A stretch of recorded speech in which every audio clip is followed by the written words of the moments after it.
Hello guys, welcome back to study. और आज की क्लास में हम करने वाले हैं इंपॉर्टेंट साइंस क्वेश्चन जो कि आपको नेवी एमआर के एग्जाम के साथ साथ air force group Y SSR double A और एनडीए के एग्जाम में भी बहुत इंपॉर्टेंट होने वाले हैं। ठीक है, तो यहाँ पर फर्स्ट क्वेश्चन देखो क्या है, बिना वीडियो को बिना फालतू में डिले किए हुए फर्स्ट क्वेश्चन की तरफ जाते हैं। What is a nuclear orbital. ठीक है ना, इसके पहले मैंने पार्ट 1 दिया था, पार्ट 1 नहीं देखा तो लिंक डिस्क्रिप्शन में दे दूंगा, जाकर देख लेना उसको भी। कि परमाणु कक्षीय क्या है। देखो यहाँ पे कुछ लोग बोलेंगे इलेक्ट्रॉन का गोलाकार मार्ग, नहीं नहीं नहीं, ऑर्बिटल वो मैंने बोला था कि ऑर्बिटल मैं बोल सकता था उसको जिसमें इलेक्ट्रॉन मूव करता हो, लेकिन परमाणु कक्षीय मैंने बोला, न्यूक्लियर ऑर्बिटल मैंने बोला है कि जिसमें इलेक्ट्रॉन ज़्यादा ज़्यादा मिलता है। ठीक है ना, वह क्षेत्र जहाँ पे इलेक्ट्रॉन की मिलने की बहुत ज़्यादा चांसेस होती है उसको हम लोग न्यूक्लियर ऑर्बिटल कहते हैं। ठीक है ना, चलो राइट आंसर डी हो जाएगा। बाकी डिस्कस करते हैं और भी, अगर इसमें बहुत ज़्यादा कुछ इंपॉर्टेंट होता तो। कार्बन परमाणु में अयुग्मित इलेक्ट्रॉन्स की संख्या कितनी होती है। What is the number of unpaired electrons in a carbon atom. ठीक है, देखो जब भी हम किसी भी तत्व का या फिर एलिमेंट का जो भी होता है ना इलेक्ट्रॉन कन्फिग्रेशन करते हैं ना, तो हमें लिखते हैं ना 1s 2s 2p, इस तरीके से आपने जब पढ़ा होगा इलेक्ट्रॉनिक विन्यास पढ़ा होगा तो आपने पढ़ा होगा कि जब एक भी मुक्त कार्बन होता है, ठीक है, कार्बन जो होता है जब भी उसमें हम मुक्त कार्बन बोलो, उसमें फ्री कार्बन बोलो, कि उसमें इलेक्ट्रॉन का अनपेयर्ड जब पूछता है ना तो उसमें हमें हमेशा हमेशा टू ही करना होता है। ठीक है, बिकॉज उसका टू होता ही है, फिक्स्ड है ये चीज़, जो कि ए ऑप्शन में है। अब ये नियम किसका है भाई, हुंड्स का रूल आपने पढ़ा होगा। ठीक है ना, जैसे कि कार्बन का मैं पूछूं कि एटॉमिक नंबर क्या होता है तो 6, इसको आप इलेक्ट्रॉनिक विन्यास करो तो आपको आंसर 2 मिल जाएगा। ठीक है, अभी क्वेश्चन नंबर 3 क्या है, ट्रीटियम किस रासायनिक किसका रासायनिक सॉरी समस्थानिक है, मतलब आइसोटॉप है। ठीक है, किसका, अभी ट्रीटियम पूछ रहा है तो ये हाइड्रोजन क्या, अभी हाइड्रोजन के टोटल कितने आइसोटॉप्स हैं, 3 है। 3 तो कौन कौन से भाई, यहाँ पे हमारे पास था H1 S2 और S3, जिसको हम H1 को बोलते हैं क्या बोलते हैं, प्रोटियम, S2 को बोलते हैं क्या, ड्यूटेरियम, और S3 को कहते हैं हम ट्रीटियम। ठीक है ना, तो हमारा यहाँ पे ट्रीटियम के बारे में पूछा गया कि ट्रीटियम किसका है, तो S3 का है। चलो अभी हमारा ऑप्शन नंबर कौन सा हो जाएगा यहाँ पे, hydrogen, option number B. Question number 3 देखो क्या हमारे पास, पोटेंशियल इज मेजर्ड इन, मतलब क्षमता किस चीज़ में मापी जाती है बताओ। यहाँ पे क्षमता आपने पढ़ा होगा कि जूल प्रति कूलम, मतलब वाट में मापी जाती है ना, वाट में, वाट को क्या लिख, सॉरी वोल्ट नहीं वोल्ट बोलते हैं उसको, वाट नहीं वोल्ट, वोल्ट में मापा जाता है तो वोल्ट को हम लिखते हैं जूल पर कूलम। ठीक है ना, जूल पर कूलम को बोलते हैं वोल्ट। अभी नेक्स्ट क्वेश्चन हमारे पास है, कुछ बड़ा ही क्वेश्चन है तो इसको पढ़ना होगा आपको अच्छे से।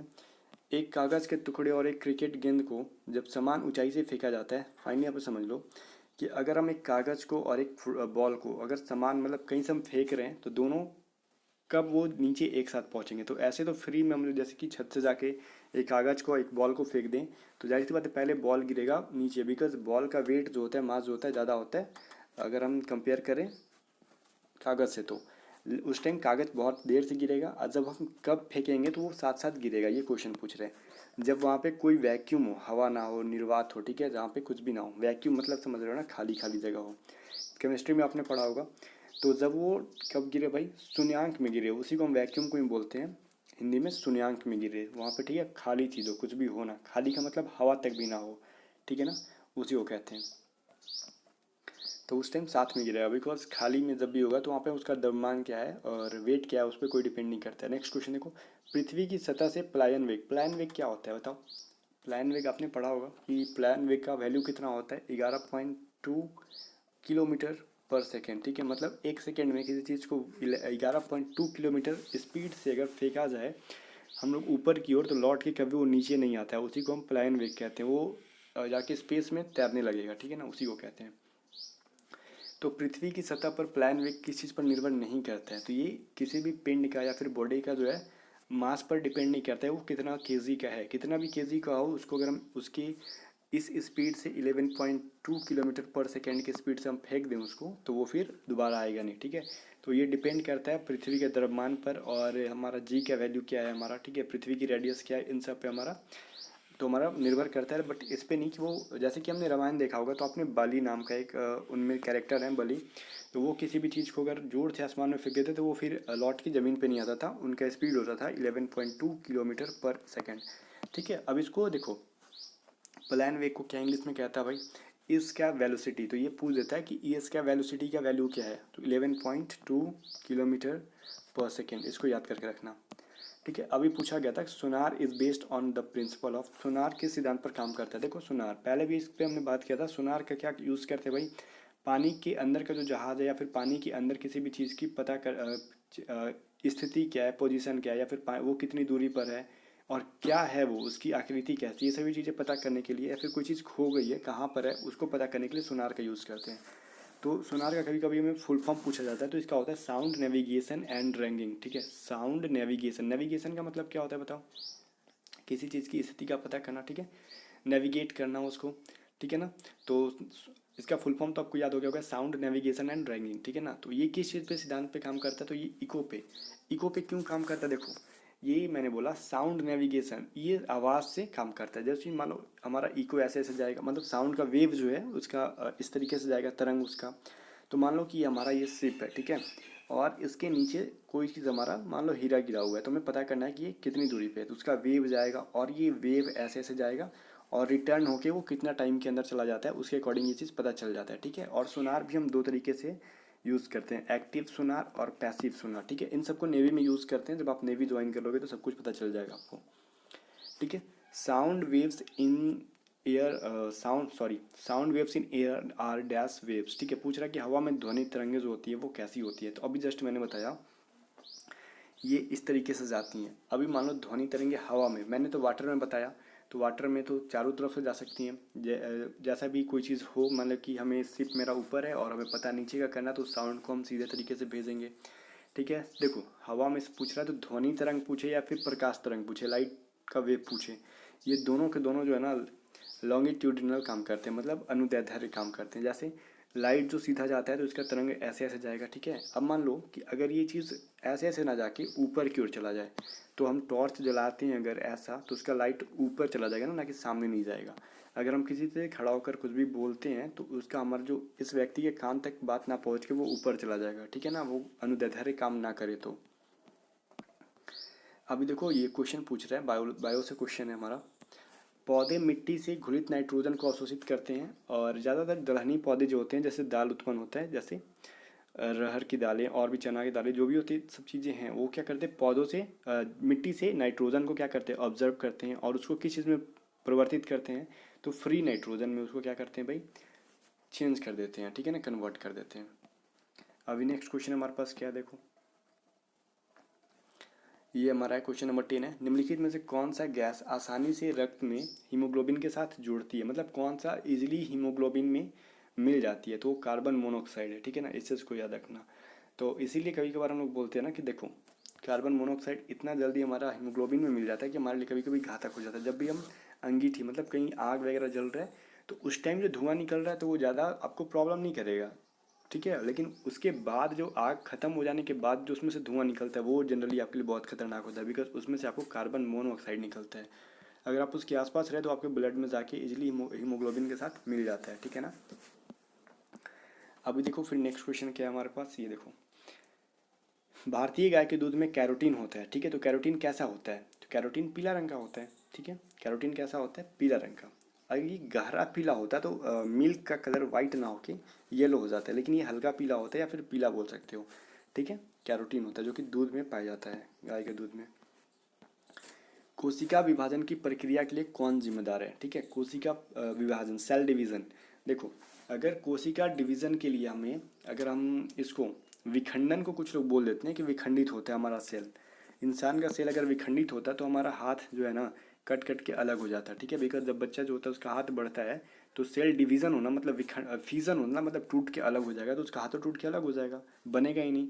तो वो क्या होता है, वो विखंडन होता है, मतलब डिवीजन होता है, मतलब यहीं से बढ़ते जाएगा। ठीक है, तो उसको हम लोग क्या बोलते हैं साइंस की भाषा में, उसको हम लोग माइटोसिस कहते हैं। ठीक है ना, विभाजन। या फिर आप माइटोसिस समझ चुके होगे अगर आप इंग्लिश मीडियम से हो तो। अभी देखो क्वेश्चन नंबर 13 क्या बोल रहा है, सबसे उच्च बुद्धिमान स्तनधारी कौन है? जाहिर सी बात है डॉल्फिन जो है अभी तक सबसे, मतलब ऐसा सबसे ज़्यादा माना जाता है कि बहुत ज़्यादा इंटेलिजेंट है वो मैमल्स। स्तनधारी पूछ रहा है ना, इसलिए। अभी देखो दूध का सबसे पुअर स्रोत, मतलब दूध जो है, दूध किसका सबसे पुअर स्रोत है? दूध में कौन सा चीज़ जो है सबसे कम मिलता है? आपने कभी ये नहीं सुना होगा कि दूध में कभी आयरन भी मिलता है। ठीक है, दूध में आयरन नहीं मिलता है, लेकिन कैल्शियम मिलता है बहुत ज़्यादा, कॉपर कम, सोडियम कम। ठीक है ना, आयरन नहीं मिलता है, या फिर ना के बराबर बोल सकते हो। अभी देखो नेक्स्ट क्वेश्चन हमारा, प्रकाश संश्लेषण तेजी से होता है किस प्रकाश में? जैसे प्रकाश संश्लेषण में तेजी आती है वो किस प्रकाश के किस लाइट के अंदर, अगर फोटोसिंथेसिस की जो है प्रक्रिया जो अगर की जाए तो किस लाइट के अंदर तेजी से होगी। तो कुछ लोग बोलते हैं लाल के अंदर, पीला के अंदर, जो भी हो बोलते हो आप लोग रेड के अंदर, लेकिन ये ऐसी कोई बात नहीं है। अभी देखो वाइट रोशनी जो होती है उसके अंदर के बहुत तेजी से प्रकाश संश्लेषण होता है, ठीक है ना, इस चीज़ को याद रखना। अगर वाइट ना हो तो आप रेड आंसर दे सकते हो। अभी देखो नेक्स्ट क्या है, ब्लू लिटमस जब एक अम्लीय घोल में जोड़ा जाता है मतलब घोला जाता है, तो वह बदल जाता है किस कलर में, ठीक है। ये ब्लू लिटमस बोल रहा है, तो ब्लू में जब एसिड वाले घोल में उसको आप डालोगे तो कैसा हो जाएगा भाई, रेड हो जाता है, ठीक है। इस चीज़ को याद रखना। ये सभी चीज़ें बस रटने वाली हैं, उसमें कुछ ज़्यादा समझने वाली नहीं है, बिकॉज हमने 9th 10th में वो सब चीज़ पढ़ के आए हैं। भूल जाएंगे तो रिवीजन हो जाएगा, अभी याद हो जाएगा। थायराइड ग्रंथि शरीर के किस भाग में होता है, जाहिर सी बात है थायराइड हमारे गले में होता है, ठीक है। तो गला ऑप्शन नंबर सी में है। और जब भी सोडियम की कमी हो जाती है तो में घेंगा नामक बीमारी हो जाती है, जो कि थायराइड में सूजन हो जाता है। अभी देखो 1 किलोवाट के बराबर से, मतलब 1 किलोवाट जो है किसके बराबर है, इन चारों ऑप्शंस में थे। 1 किलोवाट बराबर क्या होता है, 1000 वाट होता है, ठीक है। तो ऑप्शन नंबर डी हमारा राइट आंसर हो जाएगा, ठीक है। क्वेश्चन नंबर 19 देखो क्या बोल रहा है हमारा, निम्नलिखित में से कौन सा पदार्थ समुद्र में प्रचुर मात्रा, प्रचुर मतलब प्लेंटी में, मतलब बहुत ज़्यादा, एबंडेंटली, जब हमने इंग्लिश की वोकैबुलरी पढ़ा था तो एबंडेंट मतलब पढ़ा था बहुत ज़्यादा, वही होता है प्रचुर मात्रा में उपलब्ध है, ठीक है ना। और एक निश्चित कमी वाले रोग की जो है इलाज करता है, प्रशासित करता है, मतलब इलाज होता है। इसमें से अभी जस्ट मैंने बोला आयोडीन की कमी से होने वाली बीमारी रोग घेंगा, जो कि समुद्र से पाया जाता है, ठीक है ना। तो ये आयोडीन जो है समुद्र से पाया जाता है और घेंगा रोग की बीमारी का इलाज है। क्वेश्चन नंबर 20 क्या बोल रहा है, आयोडीन ठोस के उच्चीकरण पर बनने वाला वाष्प का रंग क्या होगा। जैसे देखो आयोडीन को जब हम वाष्प के रूप में जब हम चेंज करते हैं तो उसका कलर कैसा हो जाता है, बैंगनी पर्पल कलर का हो जाता है, ठीक है ना। अभी पूछा चींटी के डंक में कौन सा एसिड पाया जाता है, आप बताओ इसमें से कमेंट करके। मुझे उम्मीद है कि बहुत सारे कैंडिडेट्स को पता होगा, नहीं पता तो जान लो, ये होता है फॉर्मिक एसिड। अच्छा एक चीज़ बताओ मेरे को कमेंट करके, नींबू में कौन सा एसिड पाया जाता है, ये चीज़ को कमेंट करके आप लोग बताना, ठीक है। अभी चींटी में तो पढ़ा आपने फार्मिक एसिड, ठीक है ना। अभी देखो ध्वनि किस माध्यम में अधिकतम, मतलब ध्वनि का स्पीड जो है हमारा, साउंड का स्पीड किस चीज़ में सबसे ज़्यादा होता है, ठीक है। देखो जितना कोई पदार्थ जितना ठोस रहेगा उसमें उसका स्पीड उतना ही तेज़ रहेगा। एग्जाम्पल के लिए एक बार एक हथौड़े से अपने पेट के ऊपर मारना और एक बार अपने सर के ऊपर मारना, अगर मजबूत हो तो, नहीं हो तो जाके पेड़ वगैरह पर पीटना, एक बार लकड़ी के पेड़ पर पीटना और एक बार लोहे के किसी धातु पर पीटना, आवाज़ किससे ज़्यादा आएगा, लोहे पर, बिकॉज पेड़ से ज़्यादा कठोर लोहा होता है, समझ में आया। इसलिए तो यहाँ पे हमारा सॉलिड हो जाएगा आंसर। अभी सर पे मार के एक्सपेरिमेंट मत करना, ठीक है, साइंस पढ़ते पढ़ते। अभी देखो निम्नलिखित में से कौन एक औसत वयस्क मानव में लगभग 23 फीट लंबा है, मतलब ये जो चारों ऑप्शन है इसमें से पूछा है कि लगभग 23 फीट। देखो हमारी छोटी आंत जो होती है ना 20 से 23 फीट के बीच में होती है, हमें कहीं कहीं 20 या फिर 23 भी मिल जाता है, इसलिए हमने मिलनी इसको 20 से 23 फीट रखा जाता है, ठीक है। तो लगभग 20 से 23 फीट होता है हमारा स्मॉल इंस्टाइन। और एक चीज़ जान लो कि यहाँ पे छोटी आंत जो है ना बड़ी आंत से बड़ी होती है, बड़ी आंत जो होती है छोटी आंत से छोटी होती है, ठीक है, मतलब ये छोटा होता है और ये बड़ा होता है, आप समझ लो। तो 23 का आंसर सी हो जाएगा, ठीक है ना। अभी क्वेश्चन नंबर 24 में क्या बोल रहा है, कौन सा जीव ऑक्सीजन के बिना भी रह सकता है। तो बस इसका नाम याद रखना, उसके बारे में ज़्यादा डिटेल नहीं करेंगे। ये है अनायरोबे। अनायरोबे जो ऑर्गेनिज्म होते हैं ये बहुत विदाउट ऑक्सीजन भी रह जाते हैं।